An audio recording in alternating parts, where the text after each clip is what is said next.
All right. Good morning, everyone. Hope you're doing well. Let us recap what we studied yesterday. Okay. Yesterday, the first and the foremost thing that we studied and worked on was the core argument. As you all know, core argument is a very important component of essay writing. Okay. So, core argument is a overall subset of thesis statement. Thesis statement contains two things: core argument and the viewpoint of the author, and it also contains the purpose of the essay. When you are writing your essays, you should always write a core argument. Okay, and the purpose of the essay remains optional. All right. So now coming to the next part that we discussed was we saw the body. Okay, and we first saw the transition to the body. As a transitional paragraph from introduction to body, the first thing that you should be doing is for a philosophical essay, you can give context, whereas for a technical essay, you can start defining the key words that are given in the essay topic. And then we saw with respect to the body should be written in various impactful paragraphs. And we saw the effective expression is equals to statement plus substantiation. And substantiation has to be done using the hamster cube. Okay, that is, it can substantiation can be a historical event. It can be an analogy. It can be a mythological event. It can be a statistics. It can be an example, and it can be a research citation, and it can also be a theory or a thinker. And finally, sometimes also you can also use quotes. Okay, quotes by great authors, or sometimes even anonymous quotes to suggest various substantiation in your essays. And now, statistics, theories and thinkers, examples and quotes are more preferable than analogies, mythologies and research citation. Research citation especially because not many people will be aware. See, your essay, it is all about making it very relatable for the examiner to understand it effectively, right? And research citations, unless an examiner is very involved in and updated with current affairs and the researches that are going on, which the probability is very less for that to happen. So that research citations, you can use it. I'm just telling what is more preferable, right? Because essay is a lot of subjective in nature. So this is statistics, theories and thinkers, examples and quotes are more preferable. Today we are going to start learning various techniques of body, and we are going to start actually with the most sought out after one, but not that easily implemented by aspirants. So we'll start by generating arguments and counter arguments, argumentative type of body writing.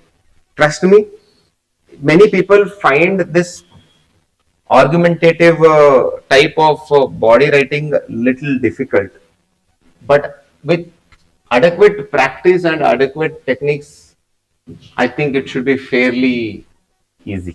Okay, it's nothing but lack of practice that makes people think that they cannot generate arguments and counter arguments, and also they also feel that they are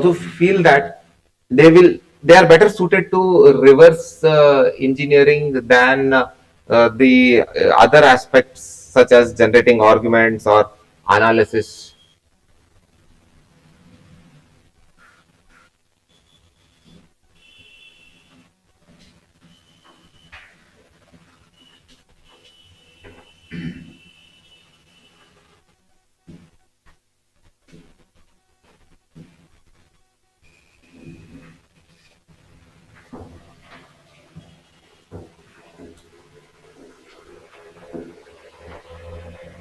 So let us begin learning the various techniques of generating arguments and counter arguments. Remember here, what we are going to do is first we are going to do some techniques, then I'll dictate what are the key strategies that you should follow, and then we will do the class exercises for both technical topics as well as philosophical topics, right? Now, arguments, counter arguments, everybody knows. Now we are going to try and generate that. Now, the topics in your essay, can be classified into the philosophical topic and technical topics. But when it comes to arguments and counter arguments, you can classify them as naturally argumentative, which generally most of the technical topics are, and something straightforward, which you have to find the dimensions to generate arguments and counter arguments. So topics can be naturally argumentative, or topic can be a straightforward one, and which are generally philosophical topics. Here technical topics will come. Some of them will come there also, some of them will come here also. But largely, for example, can capitalism bring inclusive growth? It's naturally argumentative. Yes, no, maybe, or let's see. Artificial intelligence, threat of a jobless future or job growth by upskilling and reskilling? Naturally argumentative. Was it policy paralysis or paralysis of implementation that slowed down the growth in the country? Again, answer is yes, no. Now, if you see, when you realize nothing is lacking, the whole world belongs to you, or the ship in a harbor is safe, but that is not what a ship is for. Again, not a naturally argumentative. You have to search and fetch for argument. Clear? If it is naturally argumentative, you have nothing much to think about. You write an argument. Let's say if you start with yes, substantiate it, then you come to know, then you repeat the cycle. As simple as that, and you repeat it in various sub-dimensions. But when the topic is very, very straightforward, how to generate arguments becomes a challenge that we will see. Okay. Now, there is one technique of doing it when the topic is not very naturally argumentative, when the topic is straightforward. Here you very simple, right? This you all understand. Yes, no. You take one dimension, then you go on to other dimension. We'll work on that also, but first let's finish the little complicated ones and then come back and generate one natural one. Okay. Anyways, when we do the assignment for a technical topic, you can use this technique. I'll just give you my inputs. Let me come to the straightforward one. When the topic is straightforward, how exactly do you generate arguments and counter arguments? Especially if it is a philosophical topic.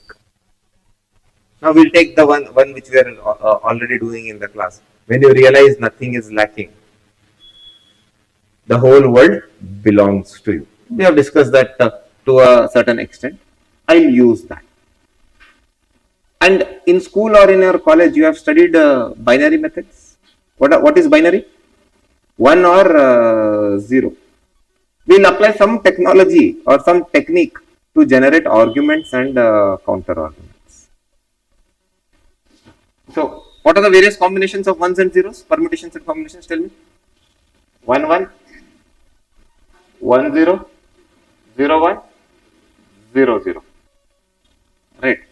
This is one of my favorite techniques to generate arguments and counter arguments.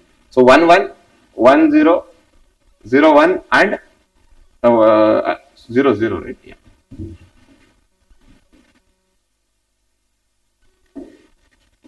Zero zero. Now, before you can start with the technique, it all depends on the type of the topic given. Remember that. This is not universally applicable. I am giving you now only. This technique is not universally applicable. It is applicable on selected topics, and you should have the common sense and you should have the ability to identify whether or not it will applicable for the topic. First, we will take the topic for which it is applicable. When you realize nothing is lacking, the whole world belongs to you. So here, just so for 1-1, so this topic has two parts. Nothing is lacking, whole world belongs to you. So that will automatically become your 1-1. I told you yesterday, right? Derivate of thesis statement. So start with that. Always start with that.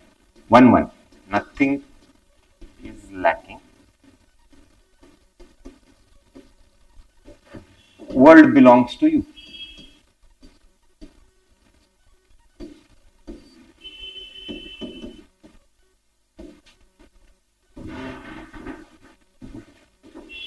Now 1-0. You realize that nothing is lacking, but the world does not belong to you. That means despite acceptance, despite contentment, you've still not been able to make a mark there. You still are found wanting that, there are certain things that you wanted, and despite everything, every effort, you are still found wanting. Next, let's do the 0-1. Let's say you have nothing is lacking means you have desires. Okay, let's say you have desires,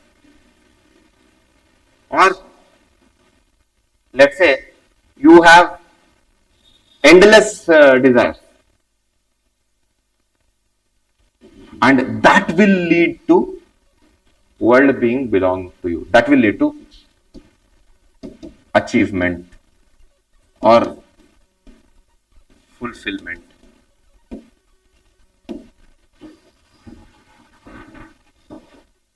First is very simple, direct derivative of the topic and the core argument. Then you do 1-0, and then you do 0-1, and then 0-0. Sometimes even when you have desires and you put any efforts, you will not be able to do anything. You put the efforts, you had the desires, you put extra efforts, but still the world will not belong to you. Clear? You split the topic, especially when the topic is straightforward, you split it into two. Nothing is lacking, world belongs to you. And then you develop various combinations. The first, go with 1-1. Always start with 1-1, but never pursue the same order. Here you have to see what will logically seem better after 1-1.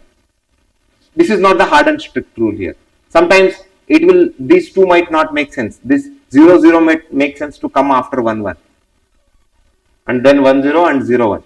Or sometimes you will not need 1-0 and 0-1. It depends on topic to topic. Always remember that. It depends on topic to topic.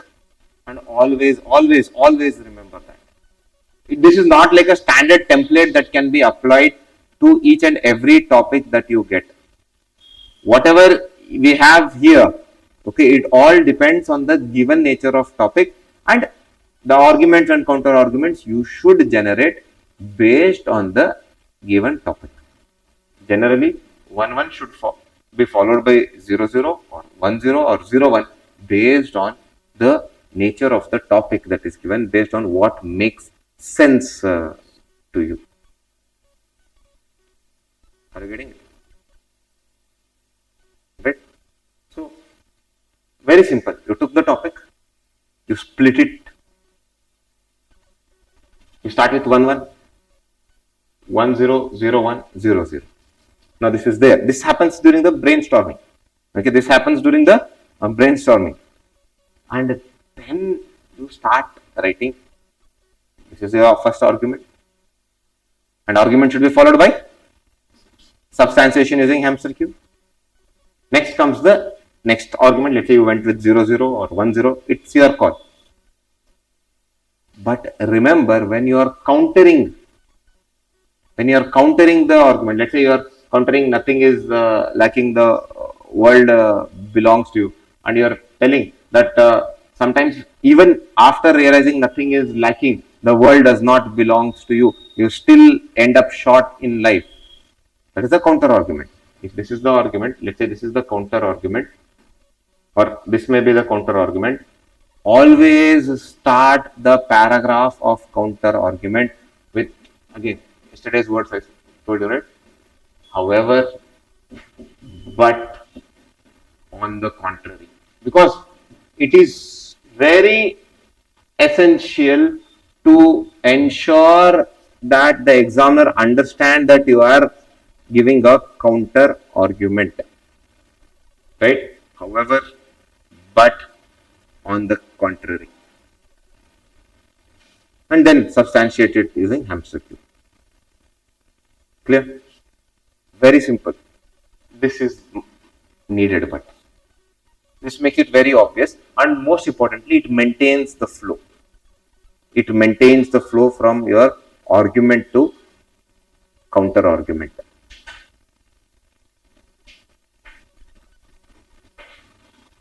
Clear? Just take down the guidelines. Writing argumentative type of body. Writing argumentative type of body.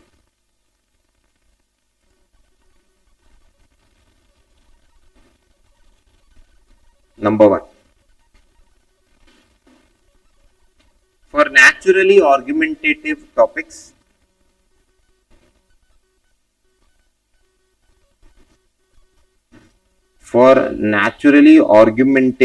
type of topics,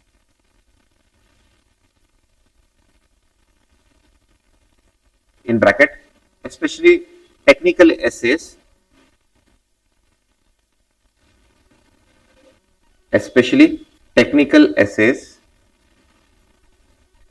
create arguments and counter arguments,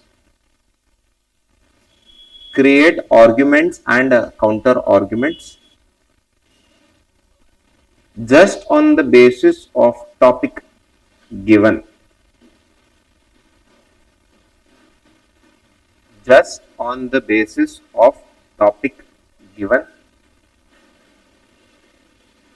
In various dimensions.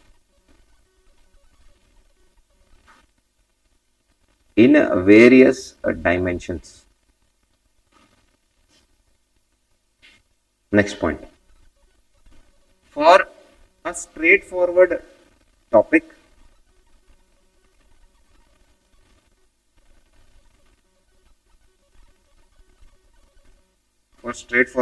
in bracket, especially philosophical essays,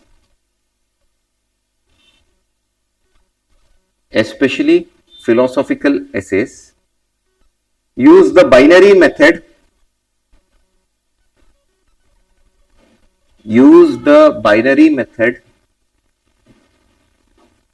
to generate arguments and counter arguments.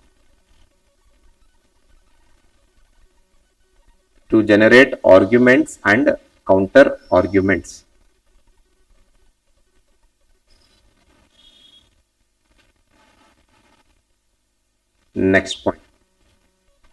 In the binary method, always start with 1 1.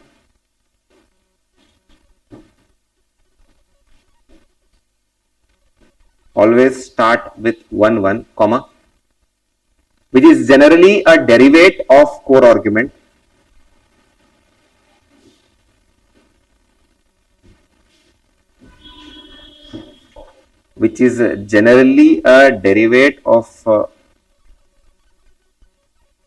Core argument, and then give suitable counter arguments.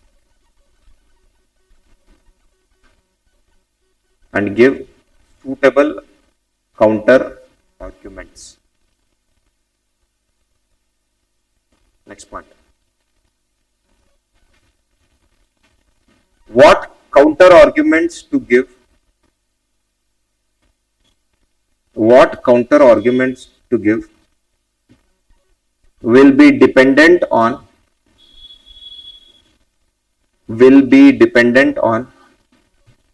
the type of the topic given, will be dependent on type of the topic given and the message you want to convey. And the message you want to convey.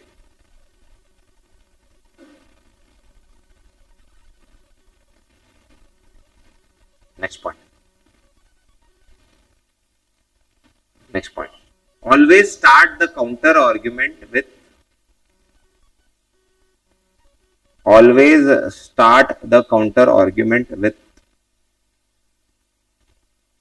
however, comma or slash, but, slash, on the contrary.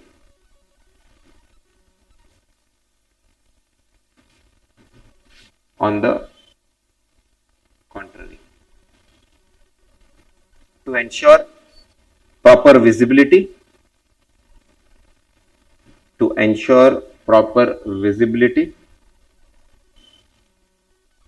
and proper flow. Proper visibility and flow.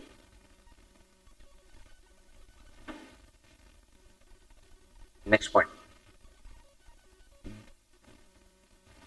This binary method is not universally applicable.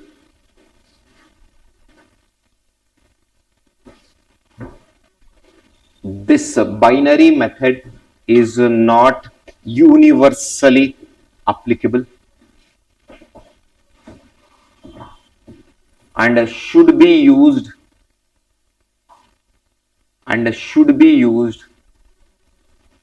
based on the topic selected.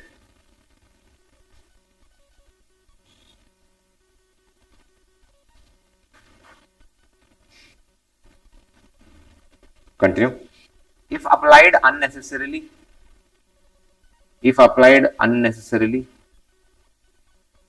can also be counterproductive.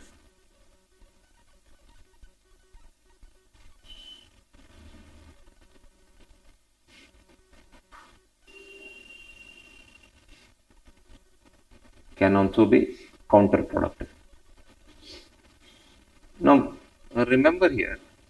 Now, for example, if the topic is given, courage to accept a dedication to improve are 2 keys to success. You are telling you put courage in one column and dedication in one column. You don't want courage, you want dedication. Sometimes you don't want dedication, you want courage. Then you are making a big mistake there. The only argument you can generate is 2 keys or more keys. Okay, courage and dedication are 2 keys to success. Sometimes 2 keys are enough. Sometimes you need more than 2 keys to unlock. Right? So, where to apply this is a very important thing, which we will learn with the practice when we do the class exercises. Before we can do the class exercises and start writing various types of body here and their arguments and counter arguments. Same type of binary method will try and apply to the topic, this topic, and then we will do the class assignments. A ship in the harbor is safe.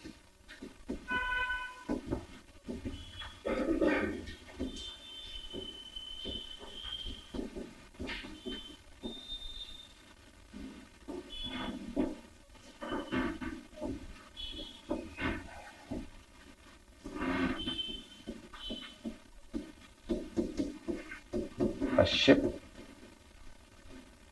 the harbor is safe.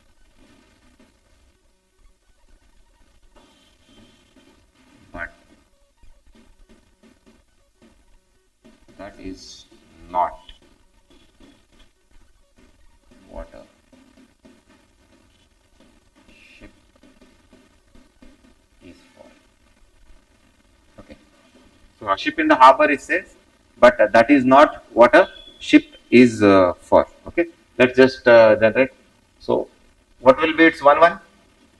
So you have to agree. Safe in harbor, but not its purpose. Okay, ship's purpose is very different.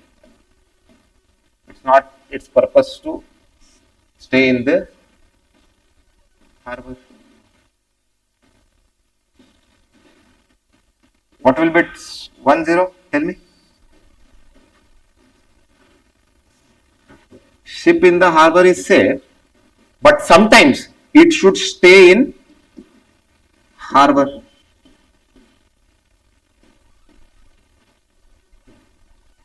Right? Sometimes it should stay in harbor either for relaxation or repairs, rejuvenation, or sometimes when the sea is stormy, it should stay in the harbor. Now, 0 1. Ship might not be even safe in the harbor. Sometimes storms can hit the harbor as well. So not safe in a harbor, and that means it should explore. Means it should always explore the seas.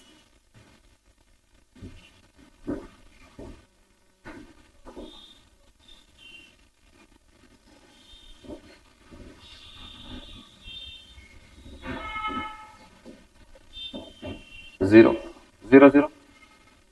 It's little tricky how to put this 0 0. You cannot say ship is neither safe in harbor nor in the sea. So ship should do whatever it wants. No.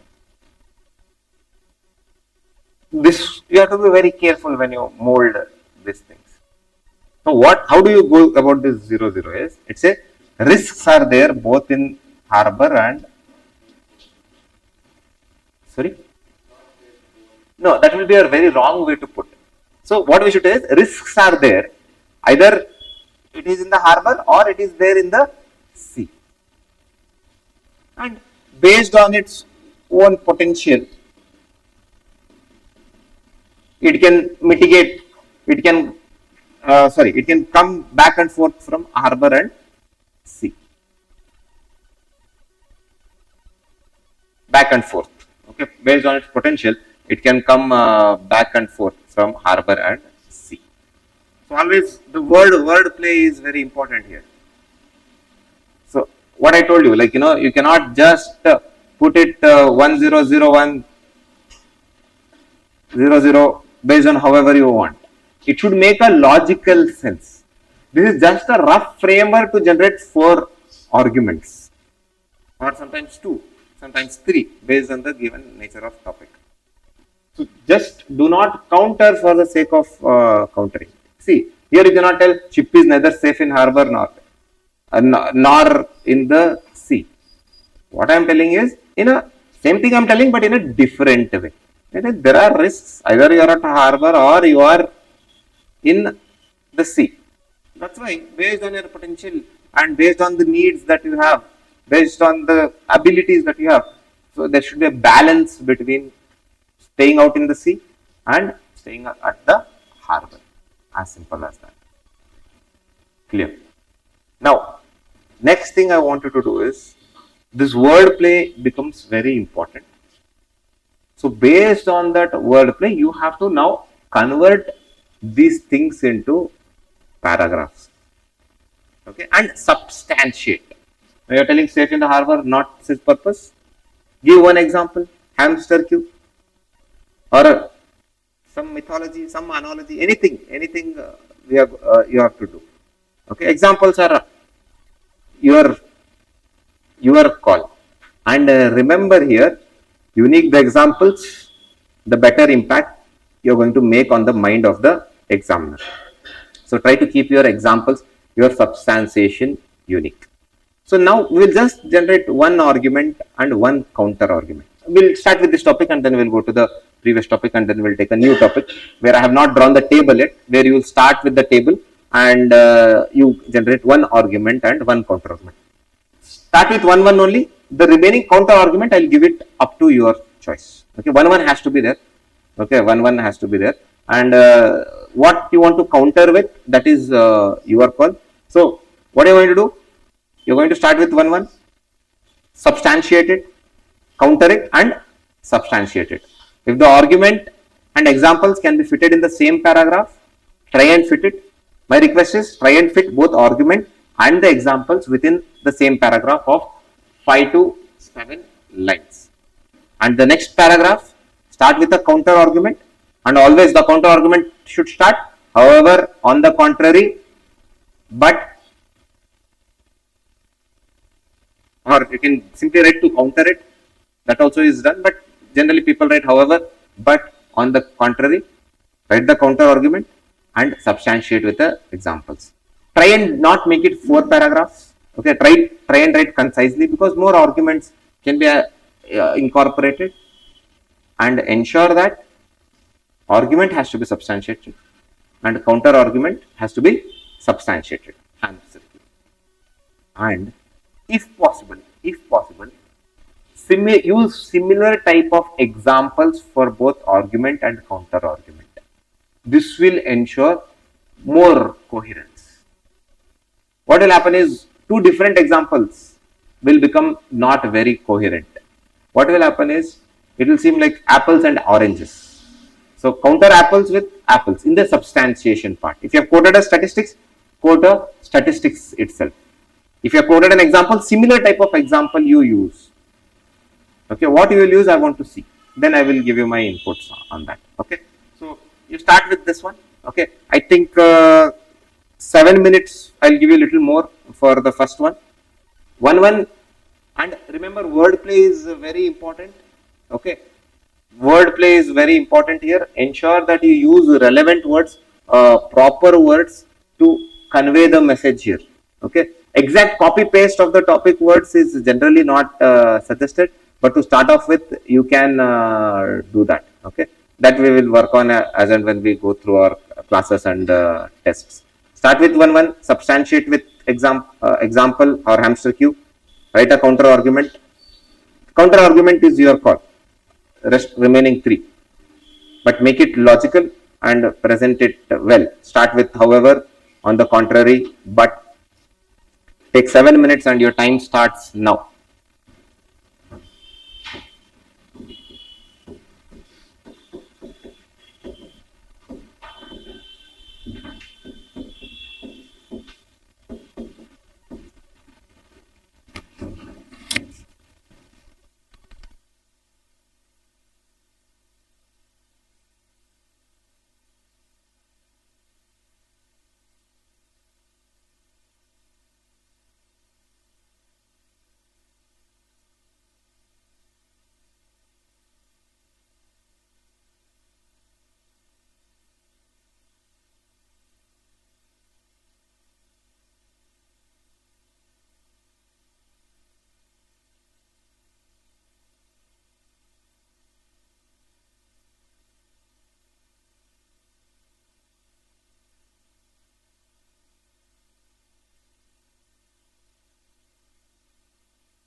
And once you're done, online students start sending it to me on my Telegram.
4 minutes are over.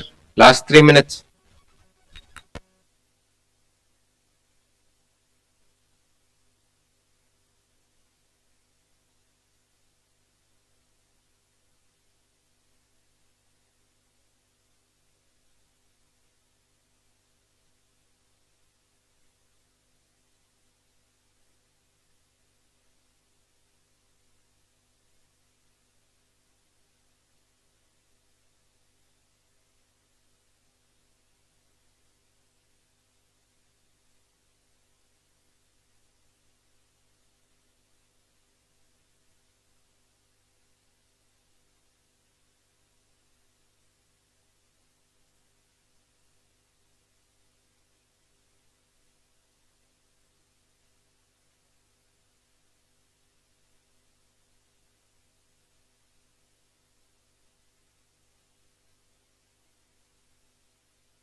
Last minute, hurry up, come on, fast.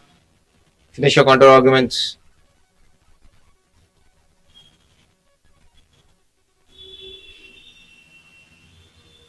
Okay, I'll give you one more minute extra. Okay, last 2 minutes.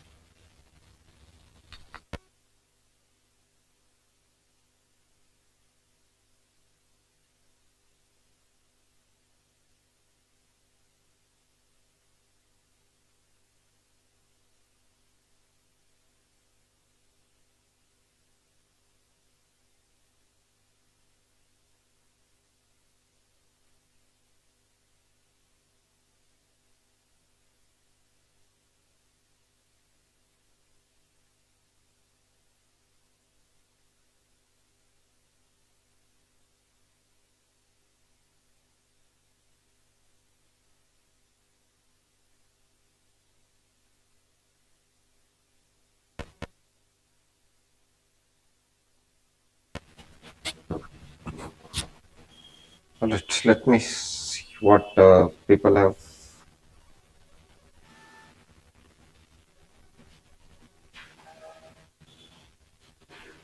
All right, I'll read a couple, then a few I can read from here. In the ancient period of Indian history, when the land was ruled by the emperors, their kin had all the comfort at their homes, especially the children of the emperors. The stories from Ramayana and Mahabharata, history of Buddha, provide us with numerous stories which indicate a lavish and luxurious lifestyle at home.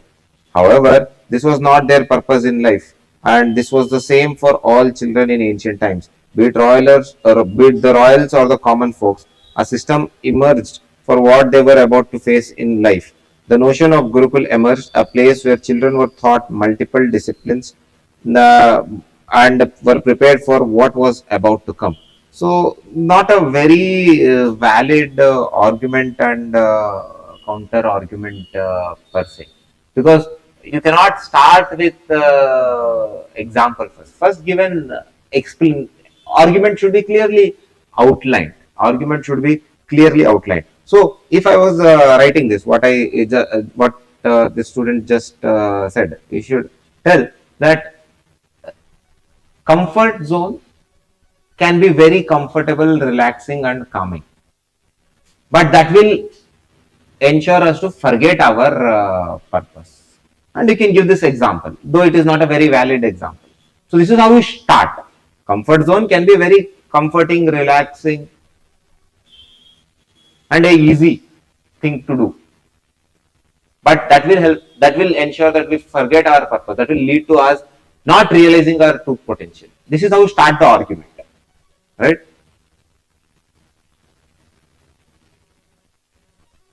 Okay, one more. An individual feels safe and secure in its comfort zone because it provides a sense of security, familiarity, and warmth. Very nicely started argument.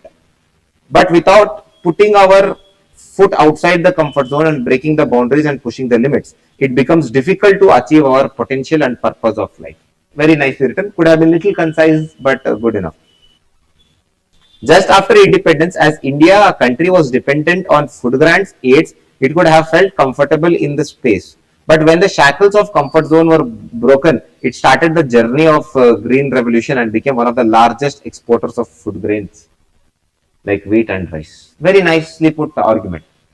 The argument is also very good. The substantiation is also up to the point. Though green revolution is a little bit of cliche, we'll work on your cliches later. First, let's structure the arguments. Now coming to the counter argument. However, being in the harbor is safe and leaving the harbor to explore the sea is important. But there should be a proper time, strategy, and assessment of our capabilities before embarking on journey of finding our potential. The same is true for green revolution. It required proper planning, identification of geographical location, and role of scientists, and then it became the reality of nutritional security. Okay, the example could have been better linked with the counter argument. Okay, counter argument is good, but the example could have been better linked with the counter argument. So what you could have done here is, now since you are talking about embarking and on the journey and finding our potential, we could also talk about the drawbacks of first green revolution of India, because we did not anticipate some things. Okay, that led to declining water tables, overuse of pesticides, etc. That would have been a better substantiation for the counter argument. Yes, counter argument could have been little molded in that direction as well. So that would have been a little bit better here. Now, couple more. A ship is safe in harbor, but its purpose is not to stay but to explore, leading to finding the purpose. Like Kailash Satyarthi, who came out of comfort zone and realized the child welfare in purpose of life. The argument is fine, but I don't think Kailash Satyarthi came out of comfort zone. I think he has always been like this.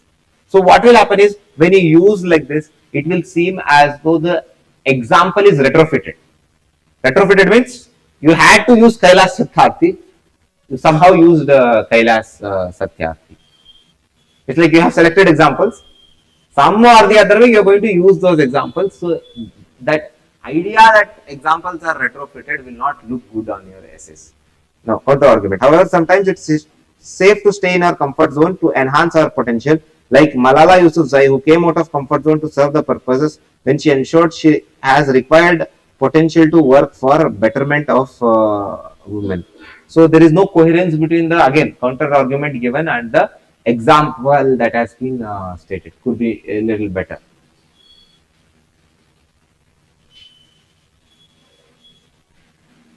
Okay, couple more.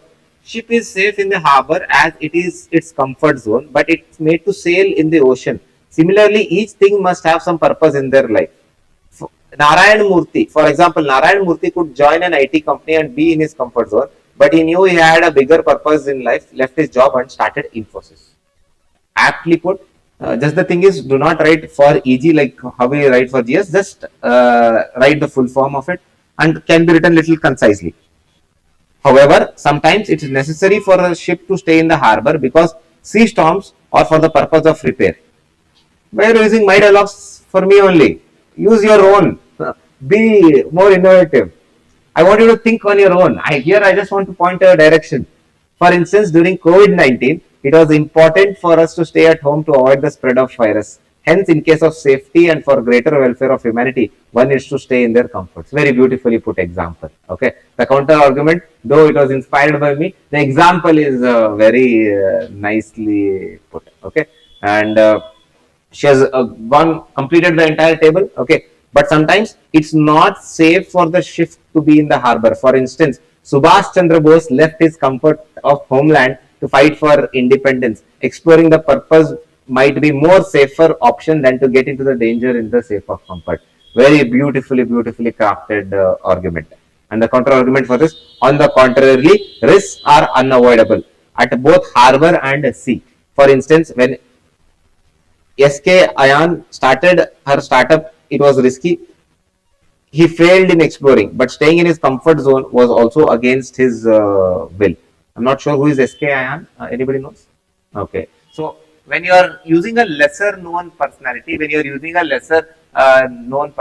just give a context. Founder of so and so company, SK Ayan, founder of so and so company, so that the examiner will able to relate better. So very nicely written. Kya baat hai? Okay. This is a very kya baat hai kind of argument and counter arguments. So in that short span of 8 minutes, all the four 1 0 1 1 0 0 0 1 all have been covered. Okay. Now, comfort zone make man more adjustable with the situation, but in longer run, he needs to come out of it and explore the world. Frog in the well feels that it's more of a comfort area, but it should come out of it. It should see the world out of it, where a bigger ocean is more comfort than well. Sometimes even the ship is safe in the harbor. It has to be stay in the harbor due to climatic disasters which affect the ship itself. Life is not always exploring what we never experience. Sometimes it may counter attack our confidence. Good enough arguments, but substantiation is lacking here. Okay, so substantiation is lacking here. Last one from online students, and then I'll come to offline students. Please start keep passing. Now, every living being has a purpose to do in life. Sometimes being guarded or protected at all times doesn't bring out the actions to serve those purposes. A lion in a cage in the zoo is safe, but its role of an apex predator is not complete until it's free in the jungle. Very good argument. But the thing is, substantiation, the student has used an analogy, relevant. But you see, when you use examples, Subhash Chandra Bose, you can relate to it better. The examiner can relate to it better. But when you use analogies, that's why I told. Analogies also you can write, but facts or statistics, theories or thinkers, and examples will have more impact. Counter argument. However, when there are adversities around the living beings, it becomes necessary for those to be in comfort zone until the things get better.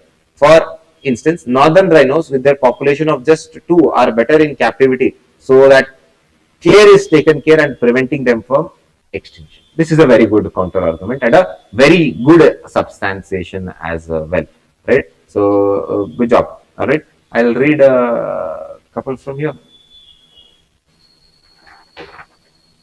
and then we will go to the next one.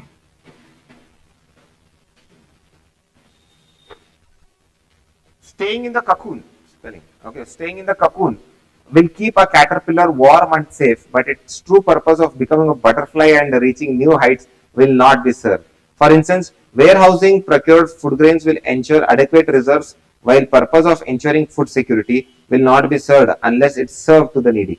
The argument is very nicely written, just that the substantiation could be more impactful. I'm not saying it's wrong, better substantiation. On the contrary, staying inside the cocoon is more beneficial than coming out to explore the world.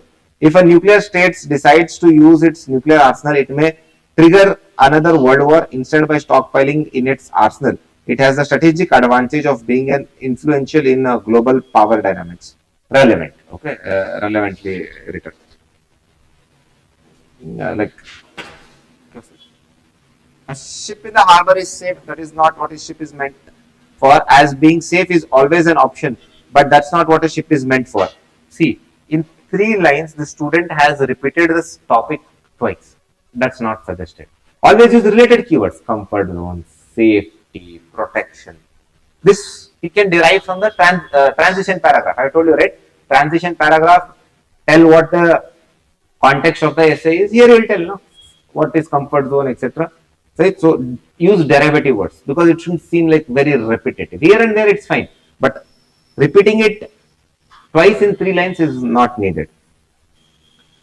And it was seen in the case of MS Dhoni, who was a ticket collector having a stable and safe job, but that's not what he was meant for. The risk-taking ability made him shine in cricket. Okay, so cliched but valid example. And always, next paragraph, leave some space, leave 1 centimeter space, at least 0.1 mm space before you start the next paragraph. However, after successful sail, ship should always undergo repair at harbor, making the harbor safe place. After successful exploration, even MS Dhoni spends most of his time after a successful innings with his team and family, helping him rejuvenate himself. Okay, so fair enough, but examples could have been better.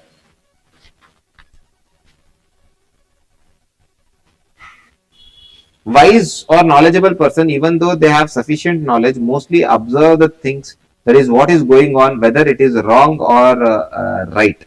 But that does not mean to be silent. If time permit, they will act on it. If there is a wrong, they will correct it with their wisdom or knowledge. This will be a win-win situation for both the person and the others. Examples are lacking. And the argument and counter argument has to be linked with the topic. Okay, link. So this last two are two extremes. One, the topic is repeated often. Here the link is not clearly outlined. So you should avoid both the extremes. Repeating the topic often or not at all linking with the topic. Always link with the topic without repeating it too often. Next. At the harbor, the ship might be safe and secure with almost no or little threat to it, but it is not the purpose for which it's made. The recently inducted INS Vikramaditya aircraft carrier, if it's always kept at the shore, then it's completely a waste of its base. It has to move out in the sea for giving required help for the aircraft. Fair enough. Okay. However, sometimes even though it's safe in the harbor, it also has some purposes at the shore itself. Hence, it has to be kept at the harbor. The same INS Vikramaditya was kept at shore during tests and trials for some minor technical repairs. Example, I feel could have been a little better, but I appreciate your attempt. Last one here before we move on to the next one. Ship is safe in the harbor, but that is not the ship is built for. Indian cricket team is comfortable with.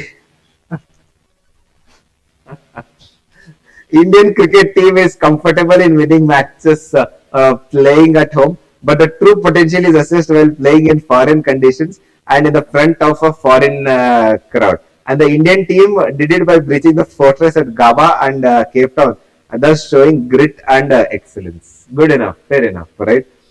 Again, sometimes it's better to stay. No, again means it will be like you are reinforcing the argument. So, however, if you're going to the counter argument, however, on the contrary, but okay, this should be clear. But sometimes it is better to stay safe in the harbor despite not fulfilling its purpose. It should take adequate time to repair and bounce back. When there was a wide pressure for launching CDM, that is civil disobedience movement, upon Mahatma Gandhi, don't write Gandhi, okay, Mahatma Gandhi, or Gandhi ji at least you can add, okay. He chose individual satyagraha, citing that the masses are not ready and waited for right time to bounce back during the Quit India movement. Okay, fine. Okay, so this context could have been better explained late, like early 1940s. Okay, during the start of World War I, you could mention. Okay, because that message is not clear. Additionally, staying in the harbor, this is fine. When you are going to the next argument, you can start with additionally.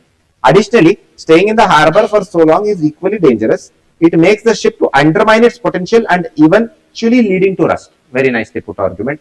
For a long period of time, Ford automobiles were manufacturing normal cars until they met and got humiliated by Ferrari.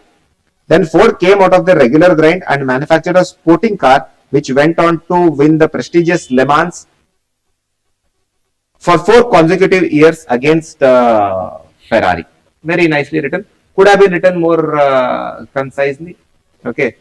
This is from Ford versus Ferrari movie, right? I know. I watched most of the movies. Last but not the least, risks are everywhere, be it harbor or in the stormy waters, as it is always about the sailor, not the ship, with respect to how he chooses to navigate according to the demands of a situation. A Beautiful Mind movie. You watch a lot of movies, man. Huh? A Beautiful Mind movie depicts the life of a person who had issues with himself, seeing illusions, and also with the outside world. But he acknowledges illness, work towards the betterment, and become a famous mathematician of times. See, if you are quoting Beautiful Mind, you have to write the name of John Nash. Okay. He's a famous mathematician, right? Nobel winner. You know, it doesn't. See, it's an actual person. You're quoting his movie, but forgetting his names will not look nice. So do cite and quote John Nash. Okay, that will not be appropriate. But I know. I think you forgot the name of John Nash. Okay, Nobel Prize winner John Nash. Instead of going about the movie, you can go with John Nash. Okay, the famous Nobel Prize winning mathematician. Okay, he had issues with he suffered from schizophrenia. Okay, yeah. Oh, you had trouble writing the spelling of schizophrenia. Okay, tell mental health issues. If we cannot pronounce schizophrenia, then I can understand, right? It's a complicated word. Okay, so if you cannot pronounce schizophrenia, you can always write. He faced his own mental health issues, and he took a calculated risk, took treatment, and then became Nobel Prize winner, right? So good enough. Okay, you are writing it. So let's do it for the. I think it's better because I've already given you the table. Okay, this binary table. We'll take a separate topic. Start with the table, and I've told you not exactly the actual given topic. One, it can be the actual topic, but remaining keywords: comfort zone, protection, safety, calculated risk taking, exploration, like how we use here. I want you to use that. Okay, try not using the topic too much. Okay, what will happen is it will seem like very repetitive. Because for one you can start with it. For other counter arguments, go with the keywords associated. Okay, we'll take a separate topic. Okay, will I think 2 minutes to draw this binary table. Okay, that is for brainstorming, and 8 minutes. One argument, one counter argument, unless you can do more. Okay, we will do that.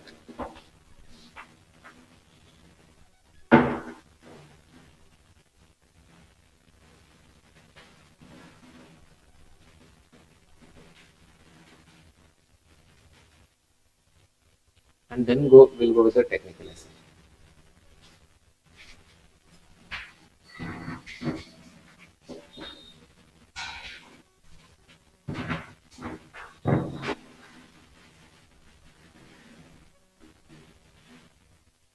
I'll give an easy topic only, which is sort of naturally argumentative.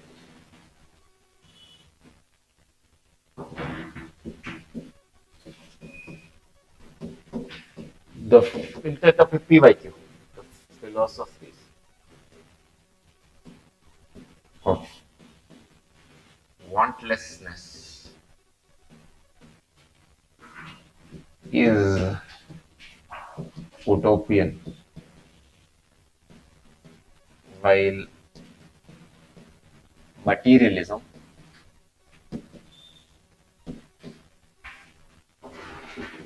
is a chimera. Chimera means, I told you, imaginary, right? The philosophy of wantlessness is utopian, while materialism is a chimera. 10 minutes assignment.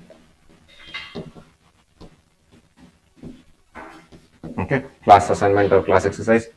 Start with the table and ensure that it's a logical table. Okay, you are the author. I've told you it's not universally applicable. First, see if it fits to this topic, and obviously it fits to the topic very well. And prepare the table, brainstorm it in 2 minutes, and then write for 8 minutes. One argument substantiated with an example, and one more counter argument which is also substantiated with an example.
Last 1 minute. Start sending. Start sending your arguments and counter arguments. Come on, hurry up.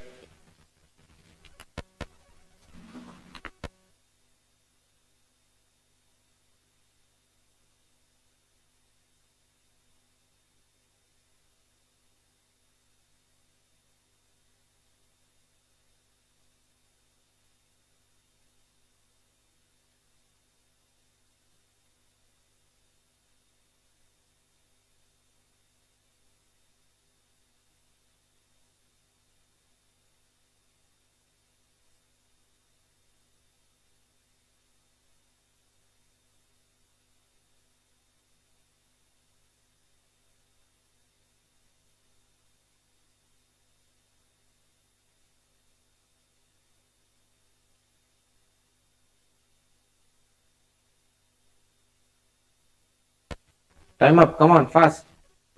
Still, nobody has completed. Come on, you have to be quick.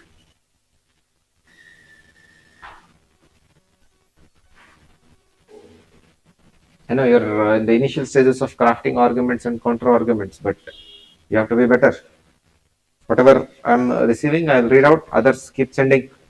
Be very quick. Okay, first one. The world has enough to satisfy our needs but not our greeds.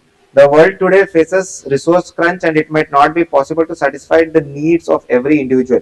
India, which accounts for a large share of population, has only 4% of global water resources.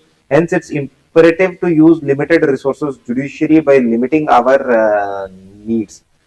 That's what. Interconnection with the topic is a little not clear. Okay, can be interconnected with wantlessness and materialism. Next, however, the pressure of judicially using water and limiting needs is different for different sections of the society. The vulnerables do not have the luxury to cut down the requirement of water. Hence, as a society, our focus should be to satisfy our wants by limiting the needs collectively. Again, the aspect is little has to be more expressed more clearly. The counter argument and the example has to be explained more clearly, not very much up to the mark.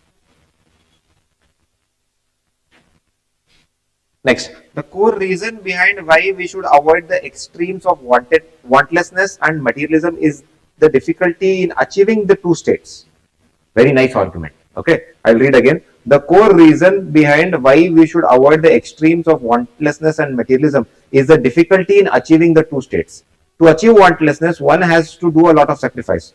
Take the case of Lord Buddha. He had to undergo a lot of hardships to achieve nirvana, which we cannot expect from anyone. Very brilliantly framed core argument. Only the greatest of the great are capable of doing that. Okay, so not everybody can be express that.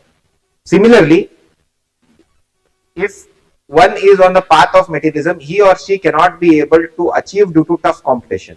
We cannot literally count the billionaire. That means there is hardships involved in this. We can literally count the billionaires. That means there is hardships involved in this too. Counter argument should always start, as I told you. However, but on the contrary, and example could have been little better here. Example could have been little better. Argument is very nice. Counter argument is found to be lacking. Being content with oneself is idealistic condition can be performed by few. But materialism is the ultimate reality where a man creates around himself to achieve it to satisfy his desires. So both argument and counter argument are in the same paragraph here. So listen here. Being content with oneself is idealistic condition can be performed by few. But materialism is the ultimate reality where a man creates around himself to achieve it to satisfy his desires. For instance, Russia hails to protect its interest from NATO is the only reason for its aggression. But in reality, expansion of its territory is the ultimate goal of a Russian president. Example is not fitting quite correctly. Example could be better. Argument and counter argument is nice, right? Sometimes you can do this also. Argument and counter argument in one paragraph. Its example and the counter example in the next paragraph. but initially don't try. Initially follow this. We'll refine it as and when we go. Remember guys, essay is very simple. Your message should be conveyed. That's the goal.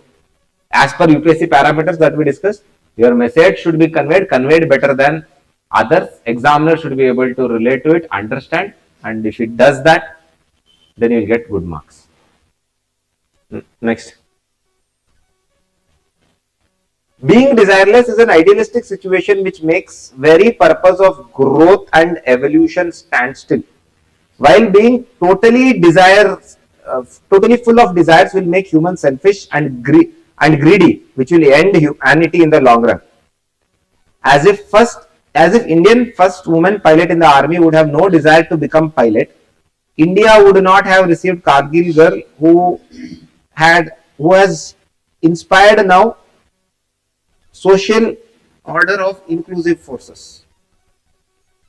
I think he's talking about Gunjan Saxena, right? Gunjan Saxena. Name is important, guys. When you're talking about real people, name them. However, sometimes wantlessness has to be embraced as it leads to contentment and inner peace. Like deontological theory embraces to do our duty without expectation. Do our duty without, rather than deontological theory, should better to get nishkam karma here. Okay, deontology theory, it's very elaborate and do not primarily bring in the aspect of to do our duty without expectations. Okay, yes, deontological theory will also fit, but better to bring in the philosophy of nishkam karma here.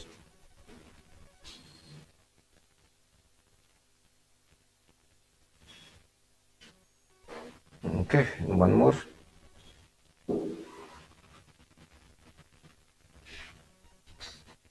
The sense of extreme contentment with complete lack of desire is ideal to escape suffering. However, its realization is too ideal in the material world.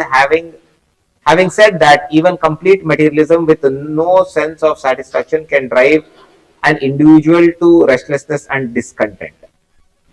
For example, examples have to come properly within the paragraph, not like e.g. Ratan Tata, a successful industrialist having multiple accolades with no force of inhibition, believes in philanthropy and social welfare, reflecting a sense of contentment. Example quite not fit into it. And also here too many arguments are there in a single paragraph. In body you have space, you have type. So focus on one thing at a time and then the counter argument. When it comes too many in a paragraph, what will happen is, first of all, examiner may miss it. Okay, he may not be able to outline that. Okay, there are 2 or 3 arguments in the single, and including its counter is there in a single paragraph. And examiner might miss it, and your essay will end up becoming a little shorter also. So ensure that you give adequate emphasis to a single argument. At best, 2 in 1. 2 in 1 is sufficient. Analysis you can combine. We'll come when we come to analytical form of body writing. I'll tell that if the analysis is very mundane, if very ordinary, then you can combine the analysis, right? But arguments, try to keep it little separate. However, it is not completely utopian to experience wantlessness and extreme satisfaction with one's life if one realizes that their limited abilities. On the other hand, extreme and complete materialism also finds a place in society, as exceptions always persist and extremes may be found. The philosophy of hedonists and that of Gautam Buddha and Mahavira represents the 2 extreme ends. Hedonism on one hand and Buddha and Mahavira on the other hand. Okay, good enough. Examples could be little better though. Okay, next one. Wantlessness drives one to work for greater well-being of humanity. Very nice start. Okay, but materialism drives you to earn more and become greedy, which puts you to an illusory life and failures. For instance, wantlessness guided Siddhartha to become Buddha. In case of his stepbrother Devadatta, materialism pushed him to destroy his life. Brilliantly framed argument. Kya baat hai? Right? You see here, it's a very cliched example of Buddha, but cliche when compared with a unique one. Devadatta, very nicely written. Okay, the contrast between Buddha and Devadatta, and how it is explained in this argument. This is like spot on, hitting the bullseye. Now, counter argument. However, sometimes materialism is also needed along with wantlessness. As wantlessness drives to do welfare works, desires drives in upliftment of standard of life. For instance, social work of Tatas along with the development of their company. Couple of lines are not clear. Okay, so again, good one. Okay, social work of Tata along with development of the company. See, Tata example was there in the previous students I read, but the thing here it is clearly explained. There, when Ratan Tata was used, it was not clearly linked to the topic. So, as I always tell, even the best of the examples, not clearly explained, will not fetch you too many marks. So, it's all about explaining yourself effectively. So, the message in previous example is similar, but the message was not conveyed properly. I could not grasp it. Whereas here, I could grasp it. Alright. So, one more from online and then I'll shift to offline. To think of an individual, society or country or even animals who doesn't want anything or achieve a state of wantlessness, but it is difficult. It seems utopian in the sense that entity for the sake of its existence has some basic wants. Following of wantlessness at maximum can be an excuse for a ship to stay safe in its harbor, but then it is like discarding the purpose of its very existence. I always love it if you use previous topic in the next lesson, you can do that. As long as it is relevant, you are the author, you can do whatever you want. It is relevant here. Okay, but the paragraph became little too big, could have concisely written. For example, saints like Baba Guru Nanak Ji had left everything, discarded all desires, but has a purpose of teaching humanity, and compassion was his purpose of having a desire. So the thing here is, example could be little, both explanation example could be little cut short and made it into a single paragraph. On the contrary, materialism has no end associated with it. Once somebody gets involved in the circle of desires and materialism, it can be bad to unending destructive cycle. For example, the unsustainable use of Earth's resources for material gains. We have reached the present state of sixth mass extinction with climate emergencies encountered frequently. Good enough. Okay, good enough counter argument. All right. So let me read a couple from offline, and then we will do a technical topic. Right. Technical topic, it is very simple. Naturally, it is argumentative and counter argumentative. We will do one which is natural, and we will one do which is a straightforward technical topic. Straightforward but technical topic, and then move on to the analysis part. Okay, how to do analysis in your body. Yeah. The annihilation of flame of desire is what sometimes described as the ultimate goal in life. And focusing on material aspects is the thing which one should avoid as much as possible. Both Gautama Buddha and Mahavira emphasized on extinguishing desires as they are root causes of sorrow and hence propounded a non-materialistic life. Fair enough argument. However, being desire-free is good, but at the same time having or believing in only material things is not bad always. Charvakas, who believed in materialistic philosophy, that is, they would believe only the things they see. The modern day science is somewhat taken the foundations in Charvaka's philosophy. Very beautifully crafted counter argument. Why I am saying beautiful is, he has used Gautam Buddha and Mahavira as substantiation in the argument, and he has brought in another philosophy, the Charvaka philosophy, in the counter argument. I told you, if there are relatable ones, impact is more. So the more relatable the argument, the example, the counter argument and counter example are there, the better it becomes. See, the counter argument will always follow the argument, but the example that you have given and its counter example, if they are linked or on the similar things, the impact will be more. So initially it will be little hard for you to do that, but as and when you write more tests, try thinking if you can make it similar.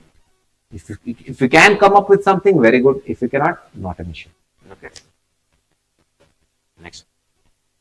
Human desire is not the root cause. Human desire is the root cause for everything, be it this chasing the stars or destroying the planet. Thus, the degree of acquisition and possession of objects matters. We can't really say that we don't want anything. As Abraham Maslow, that is the basic premise here, right? Maslow's hierarchy of needs. As Abraham Maslow says, certain basic needs of life like food, water, shelter is aspired by everyone.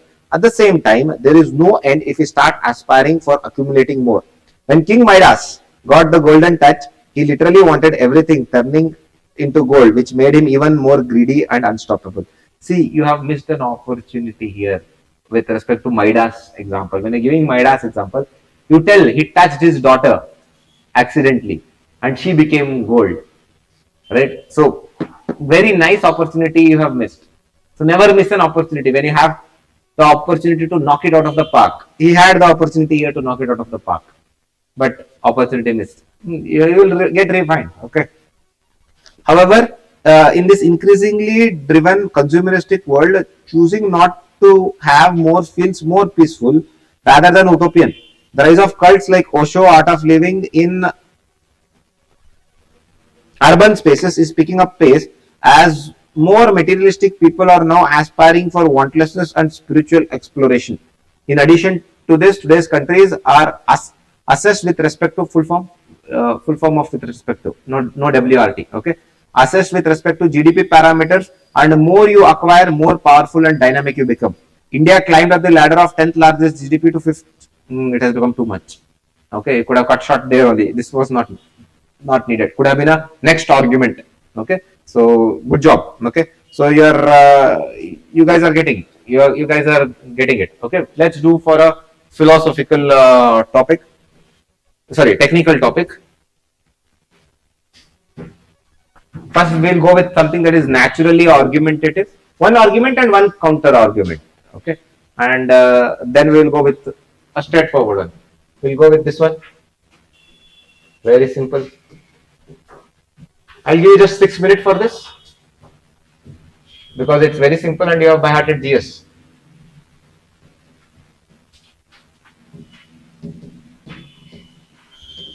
Can capitalism bring inclusive growth? 6 minutes. Argument, substantiation, counter argument, counter substantiation.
Last minute, you're done writing, start sending.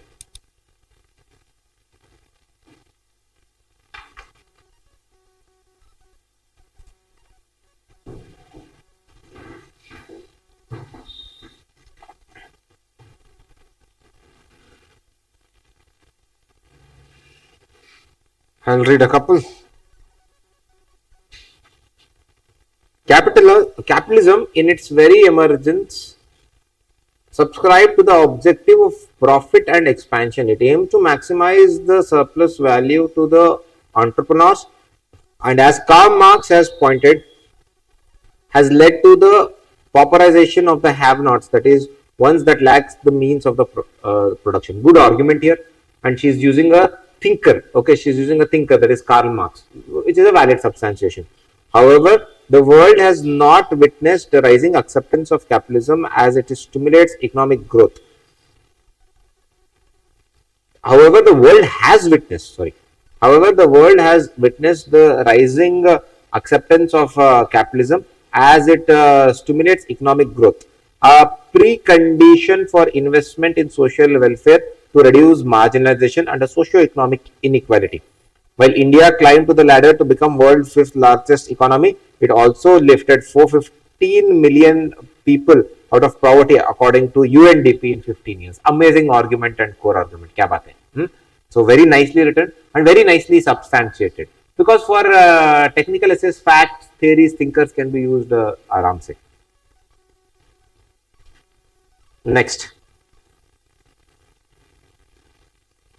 Capitalism is a philosophy based on idea of increasing the profit and accumulation of wealth. According to the Marxian idea, it is exploitative in its innate state as it is associated with inequality and lack of access to means of production. However, in present times, to discard the idea of capitalism would bring growth to standstill.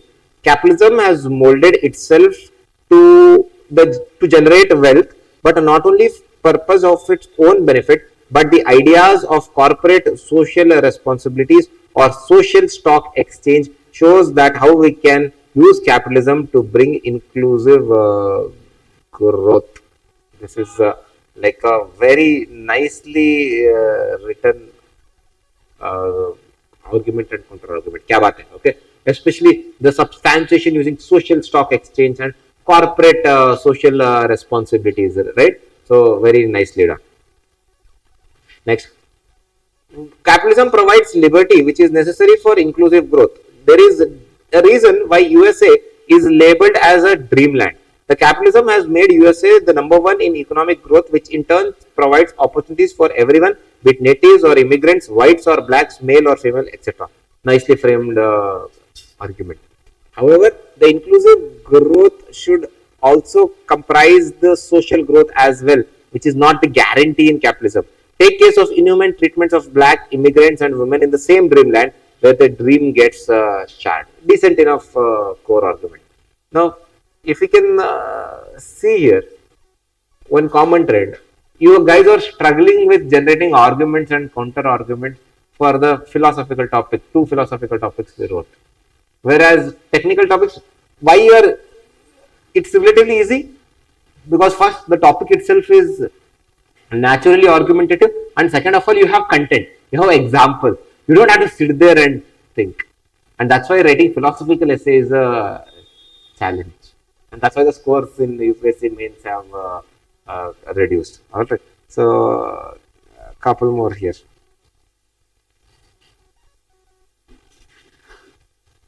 A modern man needs and desires of wanting more, moving world towards capitalism, and this infecting everyone with same desire of concentrating more. Like as seen in Shark Tank India, after pandemic, many small businesses scaled up to produce low cost products. This ensures easy and cheap affordability to poor. Very nicely written argument. Counter argument. However, as per World Inequality Report, inequality in the world is increasing further. Even socialist countries coming under the influence of developed capitalistic countries, leading to non-inclusive growth. Counter argument could have been a little better, but argument is very nicely written. Last one from online students. Capitalism involves an inherent inner drive to produce more and earn more. This in turn provides ample scope to employ as many people as possible from various backgrounds. Industrial revolution paved the way for such large-scale employment in Europe in the 19th century, and capitalism was a boon back then. Good enough argument? However, not everything that shines is gold. Capitalism leads to crony capitalism eventually and hampers the inclusivity as inequality and injustice shoots up. The same industrial revolution that provided employment to many also exploited various class and later remained open for educated class only. Very nicely done. Kya baat hai? Okay. So good job. Right. We'll read a couple more and do one straightforward topic of technical topics and then go on. I think all of you would have written well only this one. Okay. Technical essays. Yeah. Just to okay. Give his. We will read. Capitalism in the society. Capitalism in the society is seen as a bane in the society by a few of the thinkers and individuals, as it is based on the idea of profit and maximizing the benefits of the few interested and leaving behind the society. But the spillover effects of capitalism has the capability to alleviate the people from poverty and hunger. For instance, corporate social responsibility by corporate companies helping the vulnerable and not distressed to come out and lead a happy life. Concise, concise.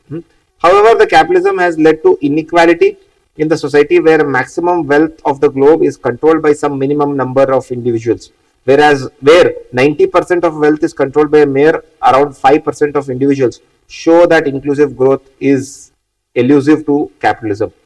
Whenever you are quoting a stat or a fact, you should always quote the source.